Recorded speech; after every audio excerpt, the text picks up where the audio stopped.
Hello and good evening, Gooners. JC here from We Are Arsenal. I hope everyone is doing fine and well from wherever it is that you're deciding to tune in this evening, this afternoon, or even this morning, depending on what time it is where you are.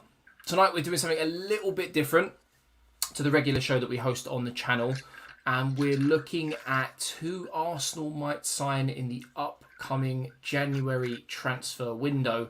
And I've selected 5 players from a long list. For anyone that supported Arsenal for as long as we have, that list is always very, very long. And we may end up doing a part 2 as January progresses. Helping me this evening analyse and discussing these players is 2 panellists, starting off with Neil. How are we doing, my friend? Oh, I think you may be on mute.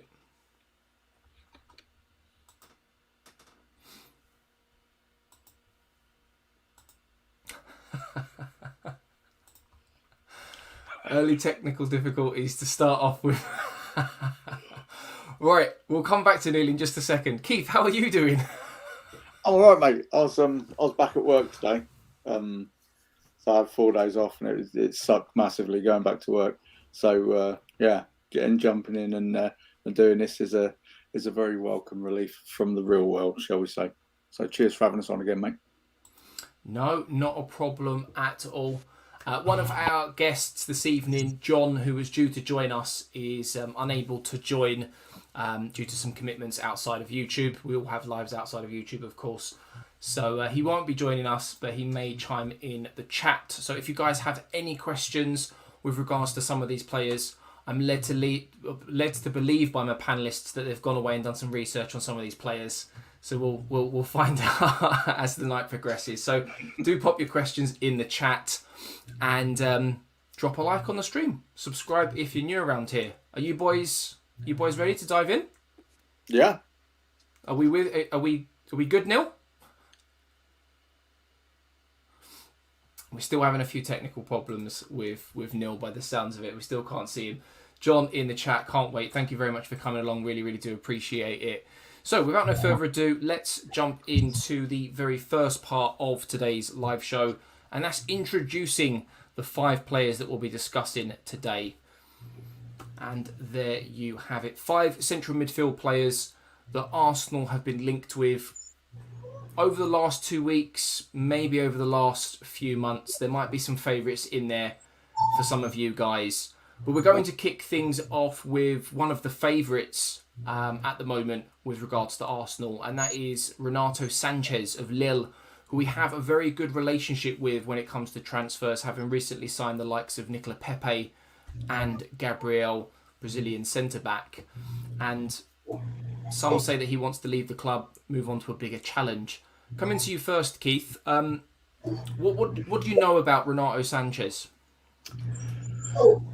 He's a slightly odd one. I remember when he was at Swansea a few years back, and he showed glimpses of what he's capable of. Neil's got company. He showed glimpses of what he's capable of, and I'm still not sure what his best position is. But from what I've seen of him, he looks very, very exciting. Yes. I'm not sure if he's what we need at the moment, but he's a very, very exciting player, and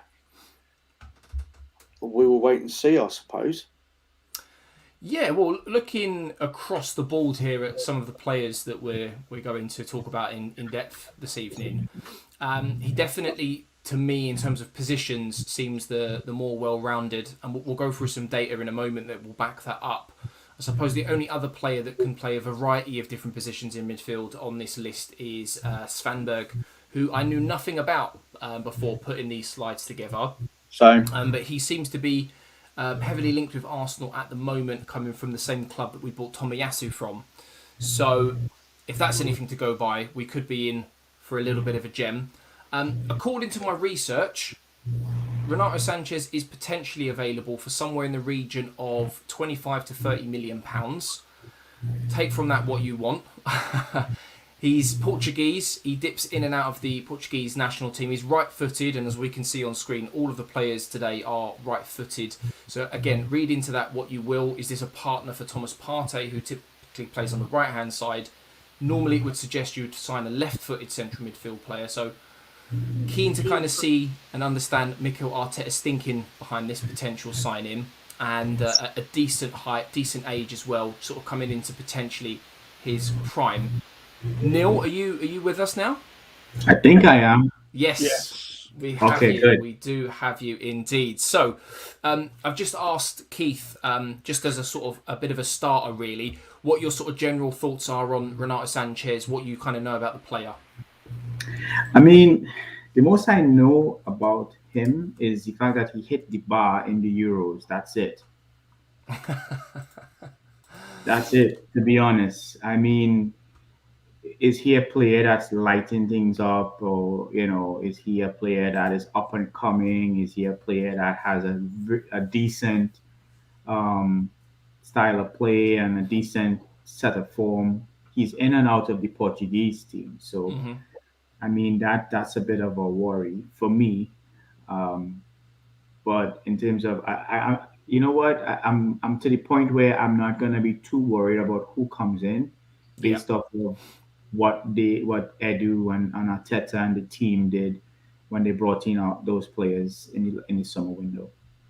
But Yes. as of what I know about Renato Sanchez, I can't say it's much.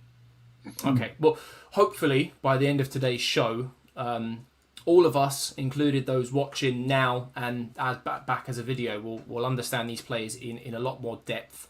And as already mentioned, there's probably at least another 4 or 5 players that we could probably speak about, and we may do a part 2. But moving on to the second player that we'll be talking about in great depth this evening, we've got Frank Kessie, who is available potentially for free in the summer due to his contract situation at AC Milan. However, AC Milan could be tempted into a couple of quid in January. The only issue with potentially signing someone like Kessie, for me, and I'll grab your opinions on this in just a moment, is one of the reasons why we might be dipping into the market come January for a central midfield player is we have 2 players in El Neni and Partey who will be flying off to the African Cup of Nations. Kessie is in the same boat. So will that solve the lack of depth in our midfield? Possibly not. There's also rumours that Ainsley Maitland-Niles could be shipping out to Roma soon as well. So would it be the right thing to do to sign someone like Kessie, who's an absolute physical presence, definitely more defensively minded, does score the occasional goal? What are your thoughts on Kessie? Do you know much about him, Keith? I know a fair bit about him, and I'm exactly on the same page as you with this one. I think he fits perfectly to what we need, Yes. and he's incredibly efficient in the tackle. He doesn't often go to ground. More often than not, he's in there. He's nipping the ball while he's still on his feet, and the guy's an absolute monster. Yeah. But the one problem I have is the fact that every 2 years he's going to be at AFCON. And if we were to go in for him and you got him and Thomas Partey as the pivot in the middle, then you're losing both of them. The one thing that strikes me quite strongly about him, his stats from the point of view of goals and assists are really, really good as well. I think he's got 5 goals this season. He got 13 last season. And I don't know if we'd be able to shoehorn him away from AC Milan at the moment, bearing in mind they're second in Serie A and they're trying to chase down Inter, which maybe no one's going to do looking at their goal difference. So I don't know if we would get him. But if it wasn't for the fact that he's going to be difficult to get hold of and the fact he's going to be AFCON'd out of there every 2 years, I think he's absolutely the perfect foil for Thomas Partey. Yeah, in terms of the player that you've just described, that mould of player, it's definitely the ideal partner for Thomas Partey. And I think if there is someone else available out there in the market that is that player that you've just described, I'm sure that, and I hope that he's already on Edu and Arteta's radar. Coming to you next, Neil, then. What do you know about Kessie? I know he's a presence, man, and he makes his presence felt. Um, but in terms of what what's gonna be coming up in January and with the AFCON and everything like that, I can see Arsenal going for him, but maybe not right now because he can be a crucial partner to Thomas Partey and the way Thomas Partey plays, you Yeah. know. But I don't know, man. It's something. It's like it's a bittersweet type of signing. You want him, he'll do great. You could see that he can do great things at Arsenal. It's just he has his he has commitments to his nation and his country. Yeah. So what can I say? I think on the obviously on this list, but from the 10 players that I wrote down that I want to discuss between now and the end of January transfer window, I think he's the only player that would potentially be going to the African Cup of Nations that we're being linked with at the moment. Interestingly, Yeah. up next, we've got a bit of a curveball. A gentleman called Svanberg, if I'm even saying that right. I do apologise. I don't want to offend anyone. A Swedish lad, the youngest of the bunch on screen, which raises a question for me. What type of player are Arsenal targeting, in the sense that we have Sambi Lokonga in our team already, who's 21? If we're signing someone of a similar age, is that going to stump his development? Or are Arsenal looking to target someone like some of the other names on screen who are sort of 24, 25 coming into their peak, so that, when Lokonga gets to his peak, there isn't so much of an issue there when selecting certain players? But he seems to me like a bit more of an attacking option, the tallest of all the players here, and also the cheapest of the bunch, coming in for a very sort of similar bracket to the one that we bought Tomiyasu for. Coming to you first this time, Neil.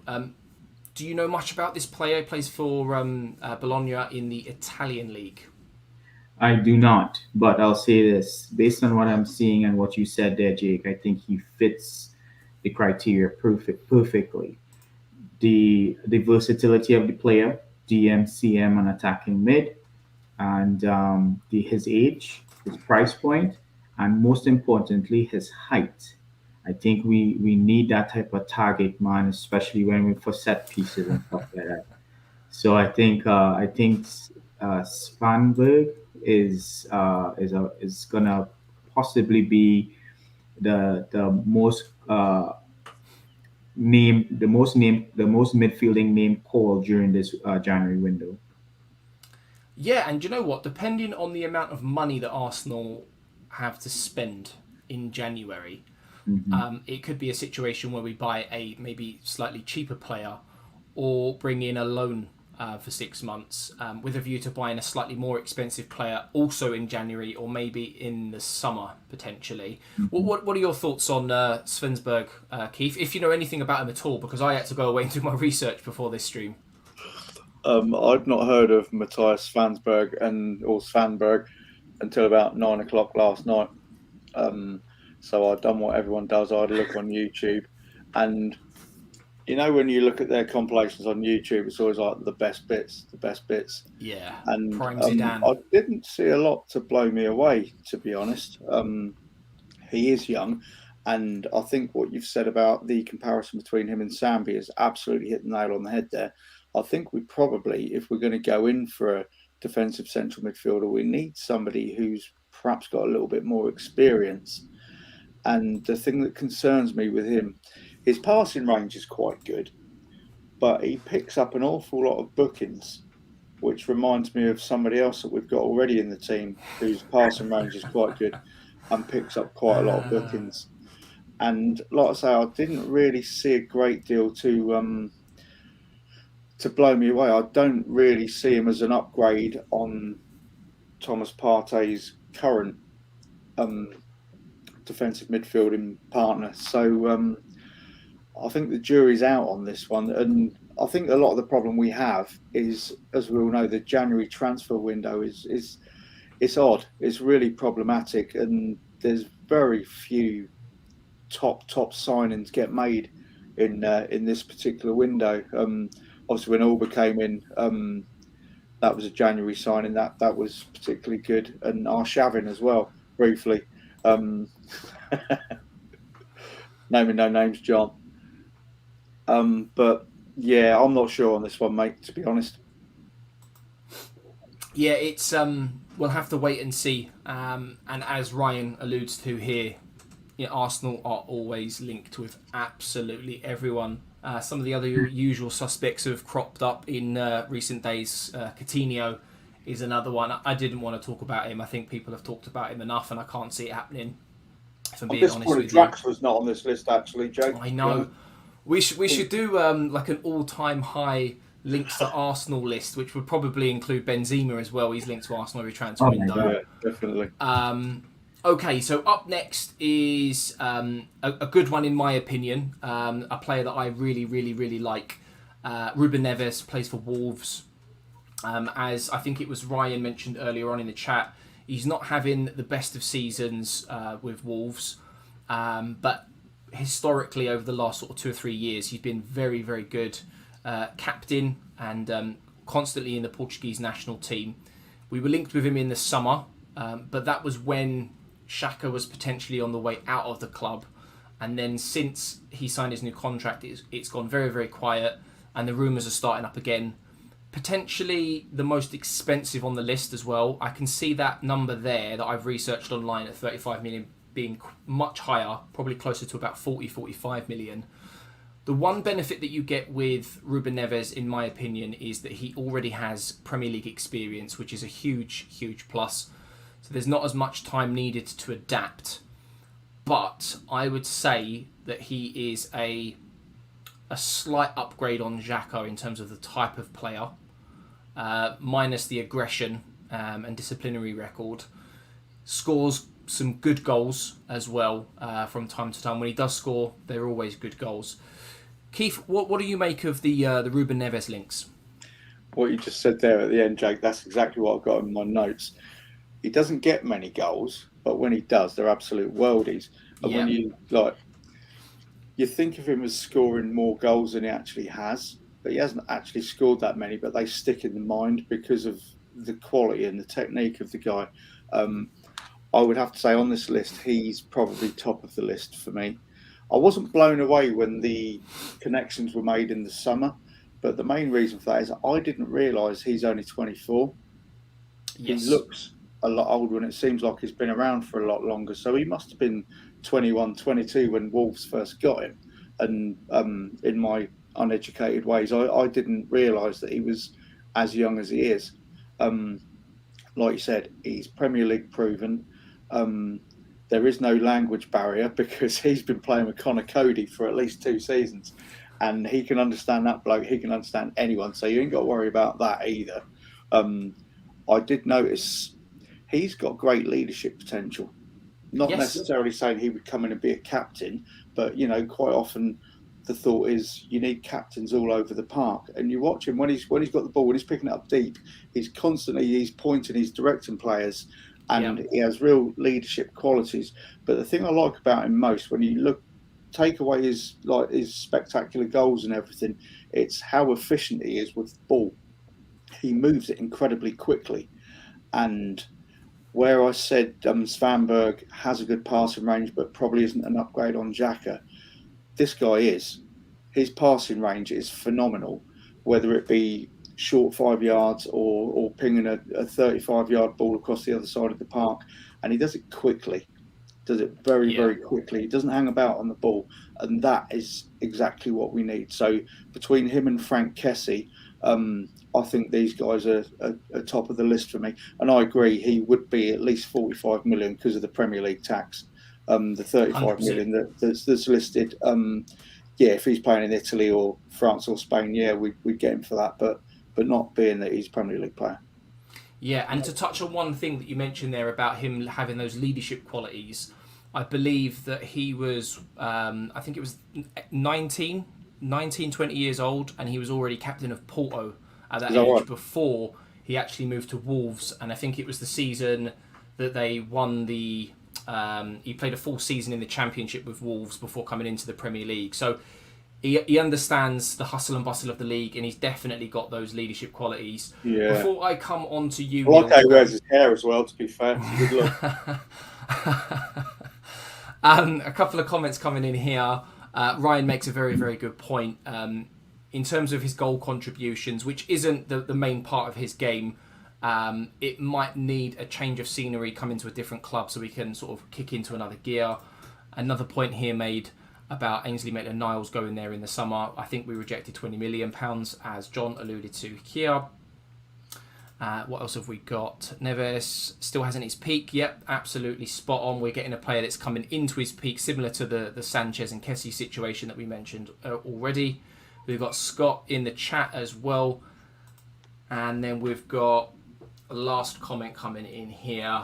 Ryan answering one of John's questions. Scott is another fellow YouTuber, so go and find his channel, go and subscribe, and check some of his live streams out. Coming to you next, Neil. What do you make of Neves?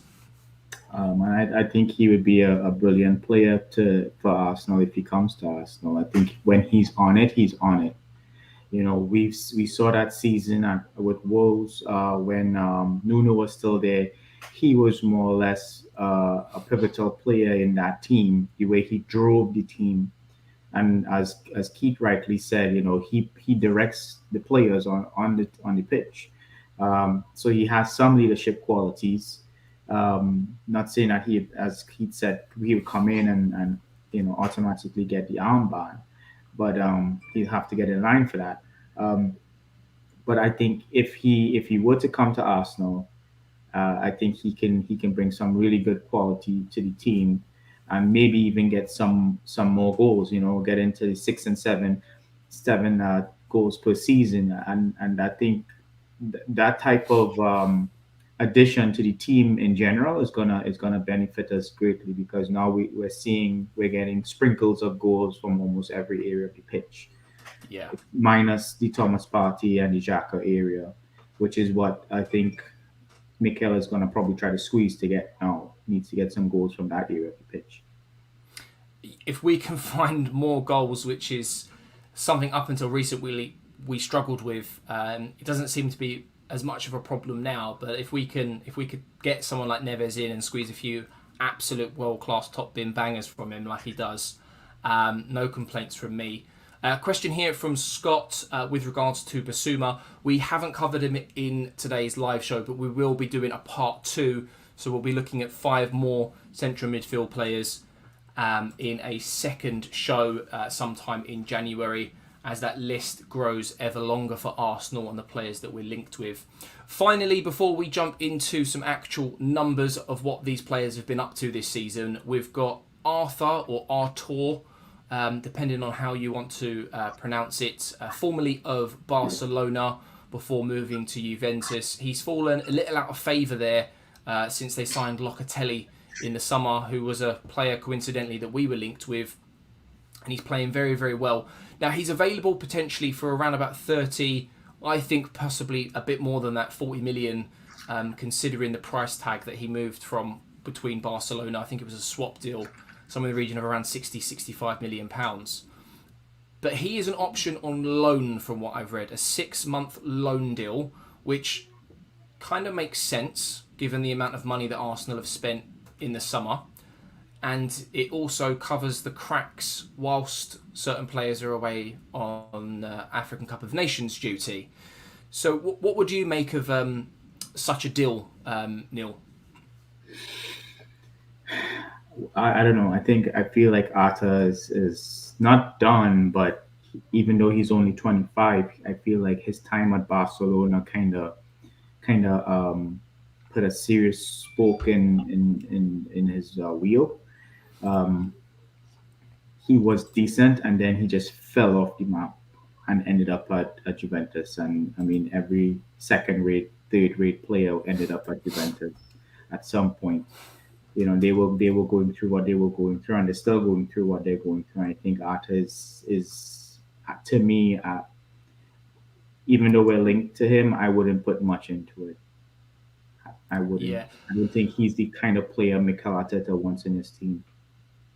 No, I think if we were to sign him on a 6-month loan deal, I think that's all it should be, is a loan Mm-hmm. deal, and it is literally to give us cover in midfield. I'm Don't get me afraid of. wrong, I'm some afraid of players that, have though.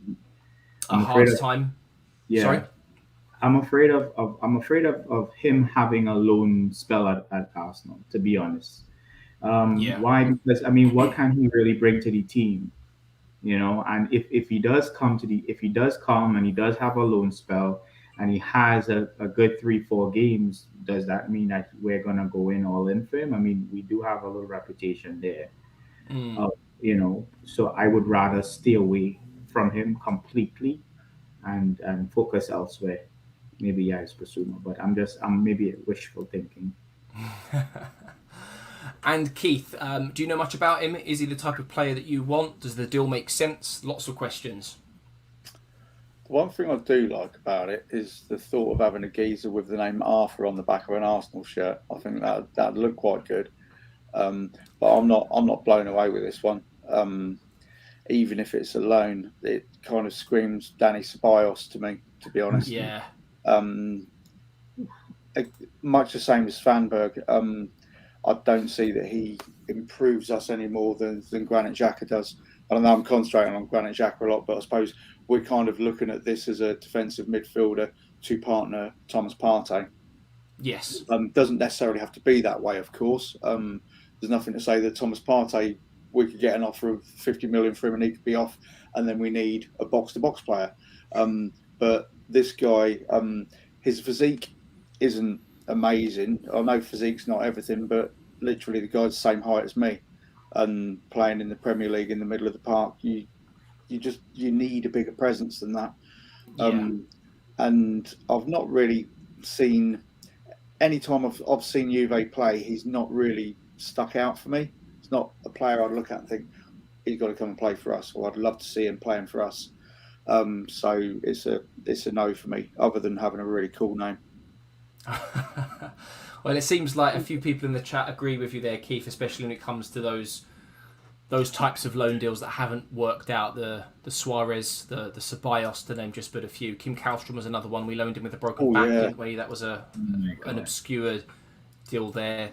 And John mentioned in here that if Mino Real has got anything to do with it, stay away. Right, okay, so let's jump into some heat maps for these players. We won't go through all of these individually because we've already spent quite a bit of time sort of giving out individual opinions just generally on some of these players. So we'll read into this what we want, I suppose. Now, one thing that immediately jumps out to me, especially with the first three players there, Sanches, Kessie and Svanberg, is they all seem to be situated more on the left-hand side in terms of what they offer a team, which would tell me, like you just alluded to a moment ago, Keith, it is the player to play alongside Thomas Partey in the position that Granit Xhaka is now playing in. That is not to say someone like Ruben Neves, who we can see here, is far more situated on the right-hand side. I'm sure between him and Thomas Partey, they could work something out. And then Artur there has the least busiest map, and that's mainly down. He's hardly played, and there isn't anything there that kind of gives away. Is he more someone that plays on the left or the right? Is he just generally kind of busy all over the pitch? And then the only other thing that I took from these heat maps as well is looking at Svanberg. He definitely seems as though he's the more advanced of the bunch as a box-to-box midfield player. He won't necessarily contribute in a defensive sense, which is what it seems like Arsenal need more at the moment compared to a sort of an Aaron Ramsey type kind of back and forth, more attacking minded. So coming to you first, Neil, looking into these heat maps, what do you take from what you see on the screen? Is there anything there that you really like? Anything there that's maybe a concern for an individual player? And who would be your pick from what you can see on screen? Because we're looking for a player that's gonna work alongside Thomas Partey and more or less replacing Granit Xhaka, especially with Granit Xhaka's new role, if you want to call it that, where he's further up the pitch. Unfortunately, Ruben Neves are not they're eliminated from this list of five. Um, what I do like the most from this is Kessie. His areas on the pitch is predominantly right on the left hand side. However, you see how he's have a serious impact towards the center of the pitch, where it seems as if he's kind of the person to really hold the pivot and would allow Thomas Partey to really press forward and do what he needs to do. That's what stands out the most on this out of all these heat maps for me. Okay. And Keith, what do you kind of read from the information you have available to you? Defensively, I like the look of Kessie and Sanchez's heat maps, purely from the point of view of being a foil for Thomas Partey. But Neves' heat map, look at that! Look, that's absolutely immense. And there's, even though defensively there's more on the right, there is some on the left. But the thing I meant to say earlier when we were talking about him, from the point of view of set pieces, especially central set pieces, obviously everyone's expecting Odegaard to be the man on the ball at the moment. Now, we know that Neves is particularly adept with set pieces. So that gives us another option where you've got both of them over the ball. The keeper's not knowing which direction it's going to come from. I think that could be quite a weapon in our armoury. And because going forward, we are so predominantly left-footed, especially with Odegaard and Bukayo Saka, to have somebody who can propel forward and be predominantly right-footed as well. I think that gives us a better balance going forwards. As you can see from the heat map there, like the position he takes up is literally the space that Odegaard vacates when he goes forwards. So he's the one for me, I think, at the moment. Any others, or is it just him that you've got your heart set on?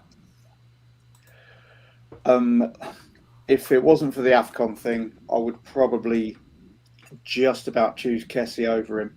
But I just can't be doing with losing two central midfielders every 2 years, especially when if they're your two nailed-on guys who are sitting in front of the back four. You can't be losing both of them. It's just how long is the AFCON? 4 to 6 weeks, is it? Something like that. Yeah, it's similar to the Euros. It's every 2 seasons though. It's too much for me, to be honest. Yeah. It's tough, especially if you look at Arsenal at the moment. Had other players been firing on all cylinders, you've got El Neni, Aubameyang, and Nicolas Pepe as well, who could have, had they have all been, as I just said, playing really really well at the moment. You could be losing 4 players potentially there, and then if you brought Kessie into the mix, it brings all sorts of problems. And it's a shame, really, because Kessie, as you said earlier, Keith, is definitely the mould of player that we need. I think Renato Sanches is definitely the more well-rounded player of the bunch, but he has struggled at times playing in top leagues and doesn't have the best injury record, which at the moment, for today's show at least anyway, for these 5 players, points at Neves for the time being. But we'll move on to some other information that might help us or even change our minds. Some very kind of basic information about these players on screen at the minute. And the first thing that jumps out at me that we spoke about a little earlier on is Artur has only played 6 games this season, having recorded the least amount of minutes on the pitch. And not too far next to him, I suppose, is Renato Sanches. Even though he has started, or should I say played 11 games, only 690 minutes recorded. So far, far less compared to the 3 in the middle. Kessie has scored the most goals from midfield. However, as I mentioned earlier on, Svanberg definitely seems like the more advanced, the more attacking of the bunch, having recorded 3 goals and 2 assists, but not the best disciplinary record. And one that surprised me as well was Neves having picked up 6 bookings this season, but he has managed to bag himself a goal and an assist. So coming to you first, Neil, any information on screen that jumps out at you as a big positive or anything that is a big negative from these 5 players? The positive for me is Svanberg's numbers. I mean, the 4 yellow cards. Yeah, I get it. But he's young. We can probably work on that and make him a more disciplined player. But I mean, with 3 goals, 2 assists, you know, there's a reason why he's played 19 games. He starts 17 of those 19 games because he has to have some kind of impact on the game.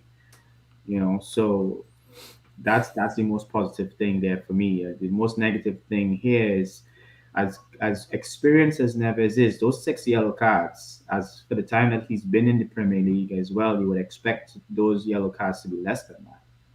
We know it's a fast and physical league. Maybe that's, to me, that's a flag, at least in my Potentially, definitely potentially. opinion. It's a very, very physical league, so I'd like to kind of understand more on why those cards were given. Was it because of bad tackles? Was it just pure silliness that could be avoided? So I'd like to kind of look a little deeper into some of those numbers. Keith, coming to you next then with the same question. Anything there that jumps out at you as a big plus or a negative on any of these players? I think the same as Neil alluded to just now. You look at the yellows. You got Svanberg and Neves are highest, but they've also played the most minutes. And it's one of those roles where you are likely to be picking up bookings if you're, putting the tackles in. It's the nature of the beast in that role. I'm very impressed with the fact that Kessie's only got 1. I don't know whether that lines up with the fact that he doesn't go to ground very much. He stays on his feet a lot. When you put a sliding tackle in, it's great and it makes you feel amazing when you get it right. But it does draw the attention of the officials. So those are quite interesting figures. In fact, Sanches has got 3 yellows after, he's only had 8 starts. That's pretty high. Doesn't make good Svanberg's reading, numbers though, goals and assists, that's pretty decent, to be fair. I know he's got 17 starts there, but to weigh in with 3 goals and assists in a side that isn't exactly smashing it in Serie A, that's not too bad. No. Yeah, the main things really is the yellow cards, but like we say, they're all playing or the majority of them are playing in different leagues, so you've got different refereeing standards. And like you said, it would be interesting to see what Neves has got 6 yellows for. Is it petulance? Is it mistimed tackles? If it's mistimed tackles, I can take that. I'm more inclined to take that than if it's petulance or doing stupid things that put you at risk. Well, I think Ryan in the chat hits the nail on the head with the subject being a very, very broad one. And I think one thing that we all know Man City do very, very well is those tactical fouls. And you wonder the type of role that Neves is being asked to play out against certain teams. So, yeah, maybe we need to know the nature of those cards. But, some good numbers there from the 5 players that we're looking at. What we're going to do next is we're going to go a little bit deeper. This might not be everyone's cup of tea. This is some real number crunching stuff now. And all of the information is from this season, from the games in the previous slides. So, obviously, Sanches had only played, 11 games, for example. So those stats are from those 11 games in his respected league campaign over 90 minutes. So, as I said, lots and lots of information to digest here. The obvious one as a midfield player, you need to be a good passer of the ball. And I think most of these lads here are up in the right numbers for that. Another big task when it comes to playing in central midfield, for at least the type of player that we want, is getting involved in the ground duels and the aerial duels. And again, I think everyone's numbers make for fairly good reading. Barring, which was a surprise to me, Neves for ground duels at 44%. Aerial duels wise, Kessie stands head and shoulders above absolutely everyone else. One number that I really did like the look of, though, recoveries wise, is Neves, head and shoulders above everyone else. Clearances on par with Kessie. Interceptions, number one, but he does tend to lose the ball quite a bit, which was another concern. But that might just be down to the system that Wolves play. But some good numbers across the board there for all the players. Keith, what positives and negatives do you take from these numbers for all 5 players? For Sanchez, I would look at his passing. His rate's particularly good, but he's not played a huge amount of games. Possession lost is a massive worry. If he's losing possession that often in League Earn, then he's going to get pressed a lot harder than that in the Premier League. Moving on to Frank, look at that passing. Look at that, over 90%. That's phenomenal. And his duels one as well, 60 and 63%. Even possession lost, it's not the worst in the world. Then you move on to Svanberg. He's a young man. He's middled out a little bit. His passing percentage isn't brilliant compared with the others, but I would have thought his aerial duels would have been higher than his ground duels. When you look at the height of the lad, he's the tallest of the bunch, isn't he? Yeah, he's kind of middle of the road a little bit on all of those.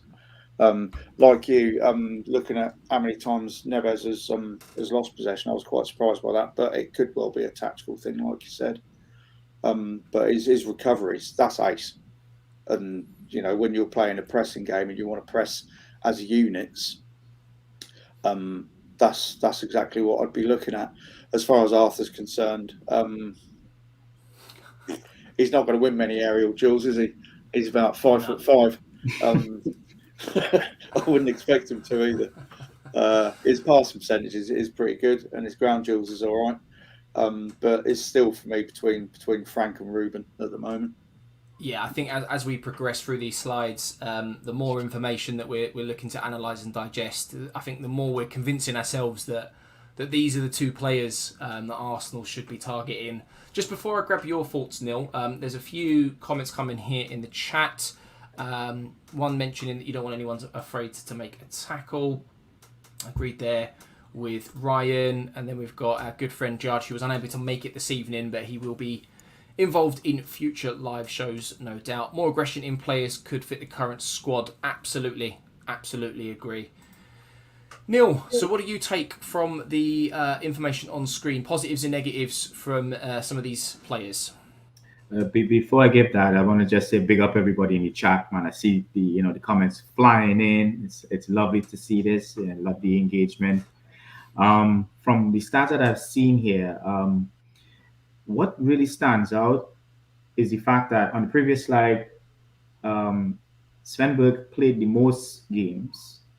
Yes. And you can see that, okay, Kessie and Ruben played a couple games less, which would have impact on these numbers.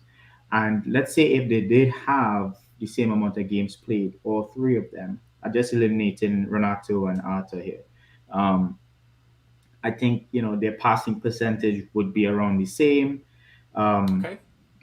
If you get what I mean in terms of analyzing it on that level, as well as the aerial duels as well. I think it's gonna have an effect. The less games you play, the less games you play, the better your numbers in these cases.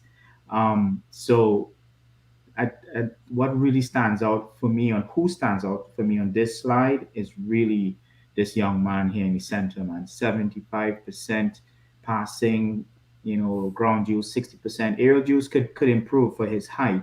Recoveries could improve.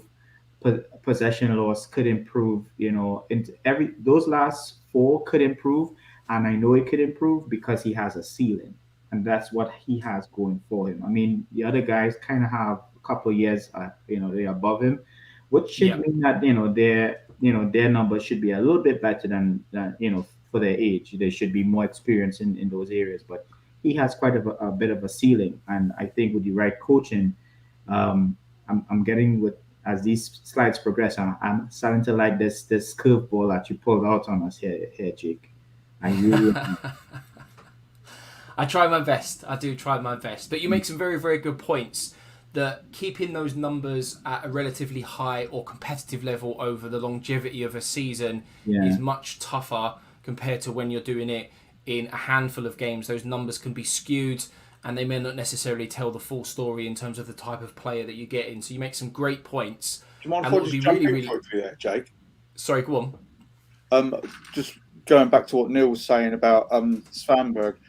I was looking at where each of their teams lie in their respective leagues earlier. Bologna are kind of the lowest of the lot, so he's probably playing in the weakest team of all five of these guys, comparatively when you look at their leagues. So when you look at things like passing percentages, recoveries, possession lost, interceptions, it may well be that the players around him are having an impact on his stats as well, compared with Very somebody good point. like Frank Very, Kessie very in good the point. league. It's just a thought. It may well have an impact on his numbers. So you drop him in a team where everyone is clicking, Different story. different story. story. And I think that's something that Ryan, who's in the chat, he mentioned earlier about Ruben Neves and his numbers in terms of goal contributions, among other things, how that could change if he's playing in a completely different team, a different role, different system, and how that might then sort of accelerate and improve those numbers. And as we already mentioned right back at the very beginning of the stream, this is the same club where Tomiyasu was signed from, and he hasn't turned out too bad, has he? So no, he'd be all right with a bit of practice, that boy. Yeah, I know. Just a bit more practice, and he should be all right. So this next slide here is strengths and weaknesses of each player, as well as the style of play of these individuals. Now, that fella's got to put his glasses on for this one, I'm afraid. I think I need to get another sip to make sure. This is not necessarily for a bit of fun, but take from it what you want. This information was provided by a website called whoscored.com. They provide some fantastic stats on players, heat maps, among loads and loads of other stuff. If you're into doing analysis, breakdowns and that kind of thing, it's a great place to go and have a look for some information. However, this is just based on their opinions, and this doesn't necessarily mean that this is the be-all and end-all of what the player offers in terms of strengths, weaknesses and styles of play. But I just thought, for the purpose of today's show, it might be fun and interesting to kind of entertain some of the information that they have provided. Starting with Renato Sanches. Well, to be fair, across all of these slides, in terms of passing or types of passes, whether it be passing in general, through balls, long balls, all that kind of thing, as a central midfield player, I think that's a given. You have to have good passing as a central midfield player. Otherwise, you're just not going to cut the mustard in the Premier League. And then there are a few other bits and pieces. Coming to you first, Keith, anything there that really kind of stands out for you in terms of something that Arsenal don't have currently, or something that we could do without in terms of weaknesses or style of play that we've already got too much of, or that type of player already? The one thing that I've noticed initially with Frank Kessie, where it says he commits fouls often, but he hasn't picked up many cautions. So I maybe wouldn't be too concerned about that. Like you said earlier, it could be tactical fouls. If it's a case of someone's breaking on you and you need to slow them down, I'm all for that. I've got no problem with somebody committing those sort of fouls. The one that makes me laugh a little bit is poor old Arthur, where his aerial duels are not that great, but that's not to be expected. I didn't tend to win too much in the air when I played either, to be honest. Regarding anything that we really, really need, I'm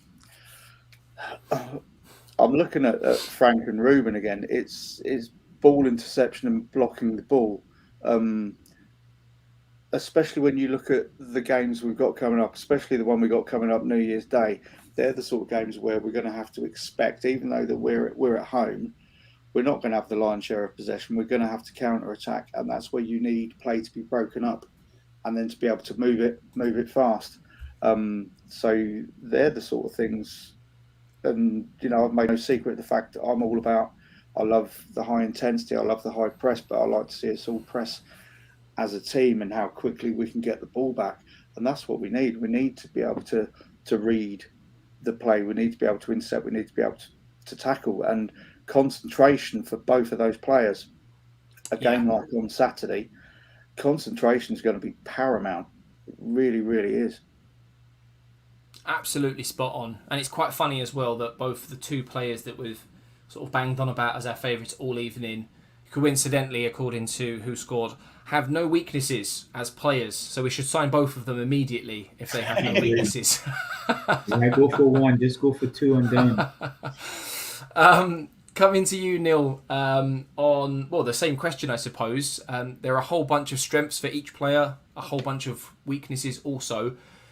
In terms of what we need that we don't have, strengths, weaknesses and styles of play that we already have or have too much of, what should we be looking at here, or what should we be avoiding?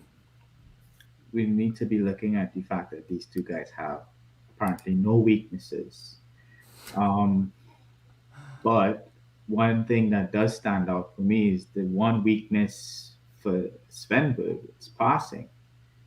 I mean, it could be, going back to Keith's point, could be, position, time of play, and players around him that's causing his passing to be poor.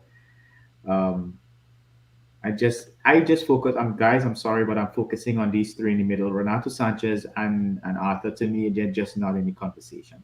I could be wrong, but these three players to me are the three players that we're focusing on. Absolutely, Judge. Absolutely. So we if we could really go for these two guys, Ruben, Neves, or and Kessie, that would be great. And hopefully we could probably grab up Svanberg as well. That probably might be the Corona talking now, but that's okay. But I really like I really like this young guy, man. I think he can be an interesting addition to the team, especially for the fact that one of his strengths are through balls.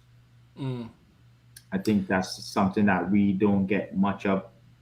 We get it from Odegaard, but Odegaard does go missing sometimes, and we probably would like to get that from our centre mids.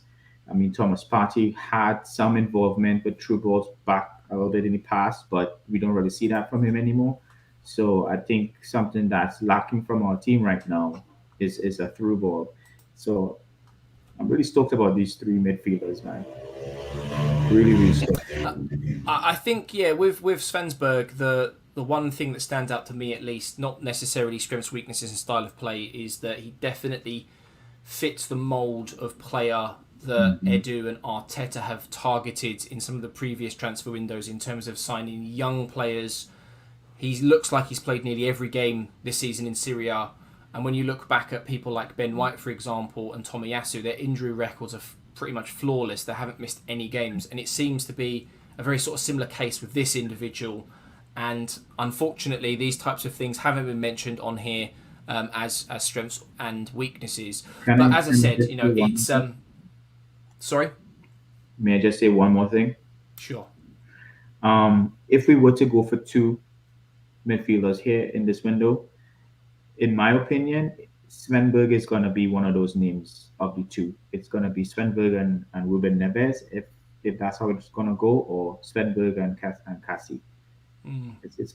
I don't see us going for those two in the 30 million range. I just don't see us not making that kind of go for those type of players. The interesting thing with Kessie, similar to another player that we've been linked with, Dennis Zakaria, who I'm looking to cover in the next episode, is their contracts run out in the summer. So we wouldn't necessarily need to sign someone in January as per se these two players. We could sign them on a pre-contract knowing they're coming in the summer. But it still doesn't take away from the fact that we need to buy someone here and now. And also on top of that, as Keith's mentioned, with the fact that they could become the two sort of pivotal members of our central midfield, Kessie and Partey, there could be problems in the future. But that's a problem for Arteta and Edu to work out, not us. Yeah. We can just sit here and enjoy Could be worse. Could be our problem. Yeah, exactly. We can just sit here and enjoy some of these numbers. So we're going to move into the final slide of today's live show. And really will make the eyes squint in terms of information that you have available to read through. Now, we won't go through all of it because there's a lot of information on screen right now. But essentially, the information that you do have available has been collated over the last 12 months, the last 365 days, as it mentions on screen. And the information is being compared against every player that essentially plays central midfield, defensive central midfield, and that's about it, if I'm honest with you. It compares them across all 5 big leagues and European competitions. So it should give us an understanding, for example, how good someone is with their passing compared to other midfield players in, say, the Bundesliga or Serie A, La Liga, Premier League, so on and so forth. So some really, really good information here. So a couple of things that stand out to me is shot creation for Renato Sanches is quite high. He is in the top 96 percentile. Dribbles completed 99 percentile. So some really, really, really good numbers. Svanberg, I think what we were talking about earlier about him being maybe a slightly more attacking player, you can see on his graph there that all of the green bars are in the section that contribute towards attacking stats. For example, his expected goals, shots, assists, expected assists, shot creation, all really, really, really good numbers. When we go back at Kessie, very, very well-rounded. Great passes attempted and completed. Progressive passes, progressive carries, touches. There's really, really, really good information, but he also makes up for what maybe other players lack in sort of defensive areas. So some great information there. Coming to you first, Keith. Any information there for any of these individual players that really stands out for you? Anything that we should get excited about? Or, on the flip side, weaknesses as well? Because, just as an example, Svanberg definitely seems like a bit more of an attacking midfield player. And I'm not sure if that's what we need right now in terms of this window. So what are your thoughts? Yeah, I mean, I'm looking at this entirely from our need for a defensive central midfielder. And things that stick out to me mostly are Frank Kessie's passing completion rate, very, very high. His blocks, very, very high. Same with Ruben Neves. His defensive stats are really, really good. Yes. I wouldn't expect Ruben Neves to be completing that many dribbles coming from deep, and I wouldn't want him to be dribbling out with the ball from deep, to be honest. Need somebody who can intercept the ball and who can move it along quickly. Those are the things that really stick out for me. Arthur's stats in the middle of his chart are actually, they're not too bad. But as Neil said, I don't really see him as part of the conversation. It's the guys in the middle. Regarding Svanberg, his attacking stats are great, but again, that's not really what we need at the moment. So this it really drills in and highlights our need for a defensive central midfielder, and I personally would go for either of these two. Agree with Neil again. We wouldn't get both of them. We're not going to go for both of them because I don't think the funds will allow it. But defensively, their stats really, really stack up from what I can see it. Yeah, and just based on everything that we've discussed throughout today's show, Kessie and Neves, these numbers here that are being shown on screen are not just taking into consideration what they've done this season, but also part of what they've done in the back end of last season as well. So it just goes to show the type of player that we could potentially be getting if we do sign one of these two players. Neil, same question to you really, mate. In terms of numbers here that stand out to you as a big plus or ones that are a bit of a negative, what do you see here? I'm going to be extremely honest and say that I can't see the numbers. I'm probably the corona talking here now, but what stands out to me is all the green, for Kessie. Green has to mean good. Yes. It's like a freaking city, with skyscrapers. If you were to turn it, it looks really, really good. Same for Ruben Neves. Renato Sanches has some green there as well, and well, Arthur does as well. But those guys are out to the question. Just going back to echo again what Keith said, we're gonna be looking at maybe two of these guys, and maybe not all two in one window. We get one in. Hopefully, it's one that's not gonna go to the Afcon, and we go for the other one in the summer. You know, that's as much as I can go from what I see here, Jake. Yeah, absolutely spot on with the amount of players that we need, because Yeah, if Ainsley Maitland-Niles is off in January, or even if we wait until the end of the season before he's sold, El Nenny's out of contract as well, and that's two central midfield players there, yeah. and we're already way out of our depth in terms of who we have available in midfield as it is now. And How that long was is Jack with highlighted in the extension? injury that we had with Granit Xhaka when he was out for like 2 months in terms of what depth we had. Yeah. So, yeah, I think whether it's one in January, one in the summer, two in the summer, whatever way around it's going to be, we definitely need to sign at least two more central midfield players. And I'm going to ask both of you who you would sign. For anyone who is watching in the chat, let me know. Let us know. Who would you sign from the information that we've discussed today? If you could only sign one player in January, which player would it be? And whilst you're there, don't forget to drop a like on today's live show. Subscribe if you're new around here. And also go and subscribe to Neil and Keith's channels with all of the information available down in the chat below. So, let's get rid of this information on screen. You can take a closer look at our beautiful faces before we sign off for the evening. Coming to you first, Neil. We went quite deep today with the information that was available. From what we have discussed, from what you have seen, if you could only sign one player in January, who would it be? Svanberg, Why? because of what we're gonna need come when that AFCON window, when that AFCON tournament starts. We're gonna be missing two of our central midfielders. That's a big loss, and Very we're gonna big. need someone to come in and fill the gap. Yes, it's easy to say go for Kessie because of his numbers doesn't lie, his performance doesn't lie. However, he's going to be gone as well. So what's the point of going for a player of his stature? Maybe go for him in the summer, But for what we need at this point in time, Svanberg, finally. Okay. And Keith, what about yourself? Who would you sign and why? Well, if I had a flux capacitor, it'd be Gilberto Silva, hands down. That's what we need. We need another one of him. But as we haven't got one of those, immediately it would be Ruben Neves, because he could slot straight in, and there is no AFCON.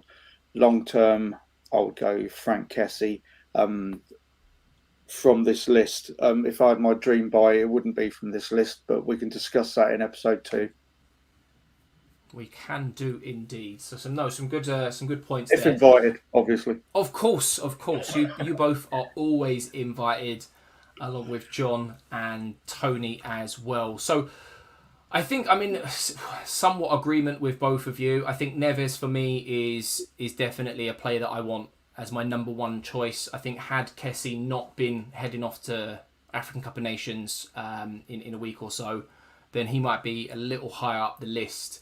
But yeah, Neves for me, he's got the Premier League experience, he's got those leadership qualities, just seems like a bit of a no-brainer for me, and he'd slot in as an upgrade on Granit Xhaka quite nicely. And he's at a decent age where I don't think he's going to stump Sambi's development too much. I think he can probably learn from him quite a bit. So before we sign off, I know I've just said this, but a question has just popped into my head. Get your suggestions in the chat, which players you might want to see in the next live show. I've got a list of about 4 or 5 players that I want to cover based on current rumours, realistic signings, that kind of thing. There's no point in putting Jude Bellingham down on there or someone like that because it's just not going to happen. But coming to you first, Neil, mate, if there were sort of a couple of guys that you wanted to review in the next live show, who would you want to speak about? I think his name is Julian Mendes from River Plate. I know who you're talking about. Yes. Yeah, that's one we're gonna need a striker soon enough. I think that's a player I'd like to see us go over. Um, and some obvious names, the Yikes Basuma of the world, those type of players. Um, I'll send you a list. I'll send you a list. Don't worry yourself, Jake. But Get thinking. definitely, yeah, I'll start thinking about it. But definitely that striker from River Plate, man. I think he's a name that we should really look into. And what about yourself, Keith? Any options there? I've got a couple here on my list, like Denis Zakaria, Kamara, Bruno Guimaraes, if I'm saying that correctly. Bruno's absolutely top of my list as a central midfielder. The geezer's got everything. So from a midfielder point of view, it'd be him. I'd like to look at Basuma a little bit more, but as discussed previously, as long as it turns out that he's not an absolutely massive sex pest, then he can come and join my football club. Attacking wise, DCL is top of the pile. Alexander Isak, and I'm interested to learn a bit more about Jonathan David as well, because apparently he's absolutely tearing it up in He is France on my at the moment. list. Yes, he's one that probably is very deserving of a good conversation, I would say. Well, for anyone who has hung around up until now, it will probably be next week, unless the Arsenal City game is postponed for COVID reasons. Given that Arteta tested positive today, I imagine that when they do the tests on Thursday or Friday, there'll probably be a few more positives. So we'll wait and see. If that does happen, we'll bring you the striker edition of the same show over the weekend, and that will include Dominic Calvert-Lewin, Vlahojevic, En-Nesyri, Jonathan David, and Kulusevski. So those are 5 players that we'll be covering in the next show. However, we will be doing a second show for strikers as well, just like we're doing with the central midfield players, and that will include definitely Isak, the fella that Neil has mentioned, plus a couple more. So, Neil, where can they find you, my friend? You guys can find me on YouTube, man, Canon FC. You can also find me on Instagram as Neil the Realtor, Facebook Neil the Realtor, and also on Twitter as Canon FC. Come check out the channel, drop a like, drop a subscribe, hit the bell here, hit the like here. All right, people. Thank you very much. It's a pleasure having you on. And Keith, where can the people find you, my friend? First, I'd like to say, Neil, you must sell a shitload of houses out in the States, because you got this way about you. You're just good at selling. Anyway, now I've said that.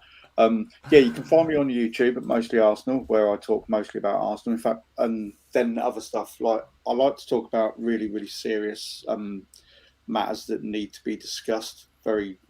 Hence the new running title, Topical Storm. And my last one, I spoke about the people that put the empty wrappers back in the Quality Street tins. It's like stuff like that it needs to be discussed. So I like to do stuff like that. So you can find me there on Mostly Arsenal on YouTube. You can find me on Twitter as the Mad Rambling One. And one of the reasons I got into YouTube was because I wanted to embarrass my teenage daughters. But they're not into YouTube so much now. They're into TikTok. So I'm really, really seriously considering jumping into the whole TikTok thing as well. Once do it. Wrap my head around how that works. Don't even think about it. Do it, mate. Yeah. Do it. 100% got to do it. I'm doing it once we're finished then. Yeah, so you'll be able to find me on there soon as well. Awesome. Look at all this excellent stuff that you guys have to look forward to in a new year, 2022. Hopefully it'll be a better one than the one that we've just had in 2021. Thank you all very much for coming along and watching us this evening. Drop a like, subscribe. Go and subscribe to these two. But for now, we are out. Happy New Year, people.